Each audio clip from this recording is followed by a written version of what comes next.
Notre amie Nathalie Schran est là, et lorsqu'elle est là, elle s'intéresse à l'excellence à la française, à l'artisanat, et en Normandie, ma foi, on est gâtés. Oui, je voulais revenir sur une tradition normande, indissociable de la Normandie. Alors, si vous allez en Normandie, il suffit de lever les yeux au ciel, et vous verrez dressés sur les toitures les épis de fêtage, qui peuvent être en céramique, en fer forgé ou encore en terre cuite. Et alors, à l'époque, leur fonction, c'était d'assurer l'étanchéité de la toiture. Aujourd'hui, ils ont surtout une fonction décorative. Et alors, comment est-ce qu'on fabrique un épi de fêtage? Je suis sûre que vous avez envie de le savoir. Eh bien, je vous emmène à Bavans, du côté de Bavans, à la poterie du Ménil de Bavans, un lieu pétri d'histoire, spécialisé dans les épis de fêtage depuis le Moyen-Âge.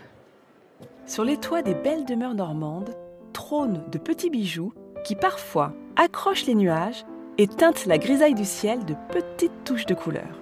Ces sculptures en terre cuite sont des épis de fêtage, une tradition locale bien conservée. Dans cette poterie, à Bavans, on en fabrique depuis 1842. Ici, les artisans travaillent avec des outils d'antan. Certains moules ont plus de 2 siècles. L'atmosphère y est paisible, hors du temps. Dominique a grandi dans cet univers de potier. Elle perpétue la tradition des épis de fêtage, un savoir-faire qu'elle tient de sa mère. Devenus de véritables éléments décoratifs, ces pièces en terre cuite avaient à l'origine une fonction bien particulière. Au départ, c'était une protection de poinçons de bois qui ressortaient de la toiture, et pour empêcher que ça pourrisse, ils mettaient un genre de pot à fleurs, cassé n'importe par-dessus le poinçon. L'épi de fêtage est traditionnellement composé de plusieurs éléments en terre cuite, assemblés sur une tige métallique. Dans cette terre de cheval, il est une forme qui revient souvent. Cette pièce d'exception finira sur le toit d'un haras, mais avant, elle passera dans les mains de ces bijoutiers du ciel. Maréline est en charge de l'estampage, c'est-à-dire le positionnement de l'argile dans ce moule du 19e siècle.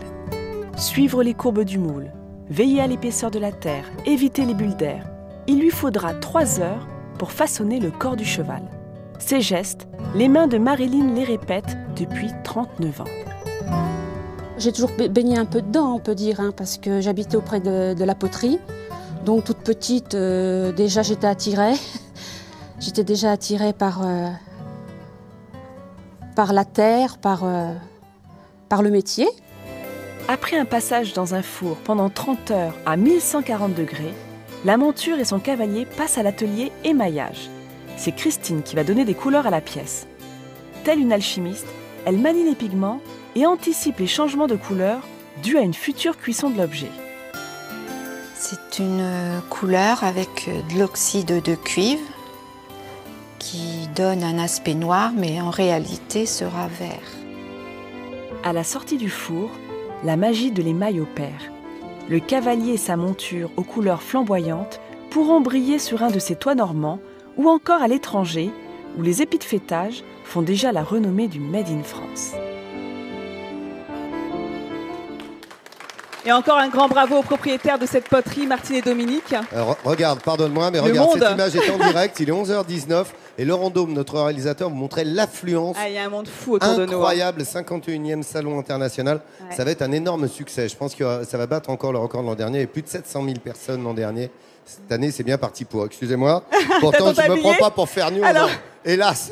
Alors justement, pardon, je vais juste finir sur la poterie et te dire qu'ils ont reçu le prestigieux label Entreprise du patrimoine vivant en 2007. Et nous, à Midi en France, on aime vous montrer ces entrepreneurs. C'est comme un label qui est délivré par l'État. Donc voilà, c'est pour mettre en avant le patrimoine français, le savoir-faire français. Exactement. Mais je me suis aussi baladée dans le salon. Bah voilà. Et alors, justement, tu as trouvé à propos de Normandie. Voilà, regardez ma poule, c'est moi. Mais oui, parce que ce qu'on aime aussi à Midi en France, c'est vraiment encourager ceux qui font le pari du Made in France. Et sur le stand de Laure que vous pouvez retrouver, on va le voir en image, donc du côté de la Normandie, eh bien Laure, elle a repris il y a 3 ans une entreprise normande qui existait depuis 1983 dans l'univers du textile, où elle fabrique des torchons, des tabliers qui sont 100% Made in France. Alors le tissu provient des Vosges, ça va te faire plaisir Jean-Seb, mais l'atelier de l'entreprise est en Haute-Normandie, à Bernay, dans l'Eure. Et donc la coupe se fait là-bas, la sérigraphie, et vous allez le voir, regardez, les motifs sont plutôt sympathiques, les coloris également. Alors mes camarades, ils en ont tous autour de moi. Donc Lolo, ma poule. Ma poule. Et voilà, regarde. Ma poule. Allez, viens ici, ma poule, on dirait du Coluche.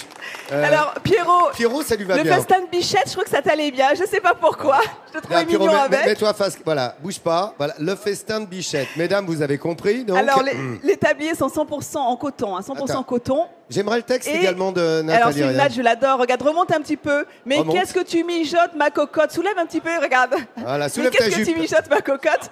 Et vous avez aussi les torchons en lin. Alors, regarde. Qu'est-ce que tu mijotes, là?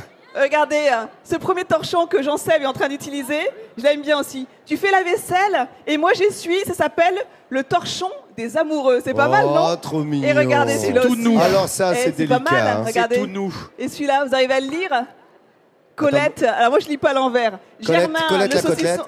Ah, Germain le boudin, Raymond le saucisson et Colette la côtelette. Et voilà, alors ce qui est bien, c'est que vous le sentez hein, à la texture, c'est vraiment un tissu qui est robuste, ça tient bien les couleurs, donc c'est important de promouvoir ce Made in France et nous on est fiers de vous le présenter chaque semaine dans Midi en France. Alors, donc encore un grand bravo à Laure. Alors Laure, c'est bien, on va tout mettre sur france3.fr. Toujours, voilà. Hein, et pour ceux qui sont là, qui ont cette chance d'être là, vous pouvez la voir au stand Normandie. Au stand Normandie, allez voir Laure, regardez, c'est magnifique. Et je peux vous dire qu'il y en a, hein. Il y a beaucoup d'idées, beaucoup de créations, c'est du Made in France. Et ça, c'est bien. À propos de France 3, France3.fr vous permet, tout au long de la journée, 24 heures sur 24, de faire le point sur l'actualité du 51e Salon international. Oh, le festin de Bichette, ça te va si bien, mon Pierrot. Ah, elles s'en souviennent, crois-moi. Et ce bleu, avec tes yeux. Dites-moi, il y a écrit quoi là sur ton truc? Germain le boudin? Eh ben, Germain le boudin, je crois qu'il y est. C'est mon Ferniaud. C'est mon Ferniaud qui est au boudin. Non, c'est injuste. Moi, j'avais un super chef pour Vincent. Alors, tu sais quoi? Regarde, c'est rouge. Moi, j'ai un super chef. Écoute bien, Vincent, tu sais quoi? C'était hier. Tu es mon guide rouge de la gastronomie. Mais toute étoile confondue, les 1000 pages. Voilà. T'as raison, on en reparlera, mon Lolo.